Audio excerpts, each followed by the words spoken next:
دا زه د مور سره ناست وم په بره چت باندې هغې څه په خول او زه ورته کېناستمه نو چې زه ما وکتل اسمان ته داسې ستوري زما نو بیا اټومیټک بیا زما د دا نظم بیا ما مور ته هغه ټیم سره وویل نو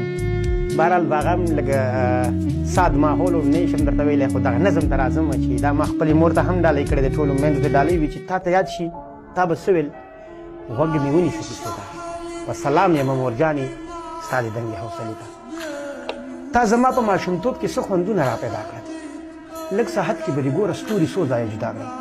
دا چې ښکاري کل جهان کې دغه ستوري په اسمان کې دا چې مونږ ته په خندا دی یو دغه دی یو دا دی دا دوه ستوري چې ښکاري یو بیبی دی یو بابا دی دا دوه ستوري چې ښکاري یو بیبی دی یو بابا دی دا څلور چې په قطار دي دا څلور خواږه یاران دي دغه نور چې په قطار دي یو جنت کې نور ګلان دي دغه ګڼ ستوري چې ښکاري دا هماغه شهیدان دي په پردي جنګ کې مړه شوي پښتانه دي یتیمان دي دغه یو ستوری ولاړ دی د دنیا د تماشې ته غوږ مې ونیسه کیسې ته غوږ مې ونیسه کیسې ته دغه یو ستوري ته ګوره دغه څه بلا اوتر دی دغه بل ستوري ته ګوره دا د چا مرور دی دغه بل ته دې ورپام دی دا د چا سترګې په لار دی دغه بل ستوري ته ګوره دا د چا په انتظار دی دغه نور دوه چې ځلیږي د یو بل سره خندېږي دې ته څه بلا سکون دی یو لیلا دی یو مجنون دی دغه نور دوه چې په ځان دي دا خو بلکل ستا په شان دي دا کمال د ذوالجلال دی دا خو خوبه خو لیوال دی د دې یو په مخ کې کوټي د دې یو په زنه خال دی د دې یو په تندي وګوره د سرو زرو ټیټې ده غوږ مې ونیسه کیسې ته و یوسف د شکنه زویه نازولی ستوری ته وي د سپوږمۍ سره په خوا کې دغه ښکلی ستوری ته وي دغه غلی چې اوده دی دغه غلی ستوری ته وي وایم چې ژوند ترېنه لوګی که ملیواله یوې شپې ته غوږ مې ونیسه کیسې ته په سلام یمه مورجانې ستا د دنګې حوصلې ته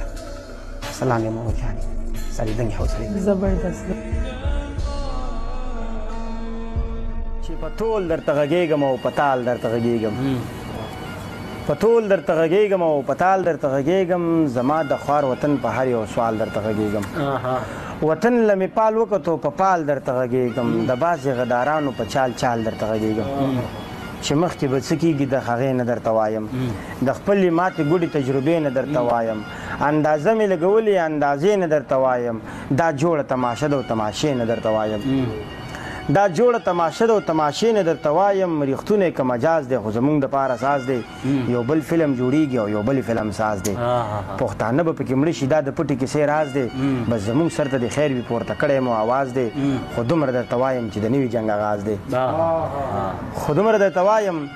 چې د نوي جنګ آغاز دی د ډېرو به تاوان وي او د ډېرو به نقصان وي خو دا جنګ به داسې جنګ وي چې روان به په روان وي ختمیږي به نه واوره او ودرېږي به نه واوره دا جنګ به داسې جنګ وي چې سړېږي به نه واوره لا نور به زیاتېږي او لا نور به خورېږي دا جنګ به داسې جنګ وي چې هر کور ته به رسېږي حجره به پکې سوځي او حجره به پکې سوځي او مرکه به پکې سوځي نغمه به پکې سوځي او ټپه به پکې سوځي چې چا اور لګولی دی هغه به پکې سوځي چې څوک یې تماشه کړي تماشه به پکې سوځي لیواله که یو نشو دا ړانده به پکې سوځي نور ټول خلک به بچ وي پښتانه به پکې سوځي نور ټول خلک به بچ وي پښتانه به پکې سوځي ډېره زیاته مننه مو کومه یاره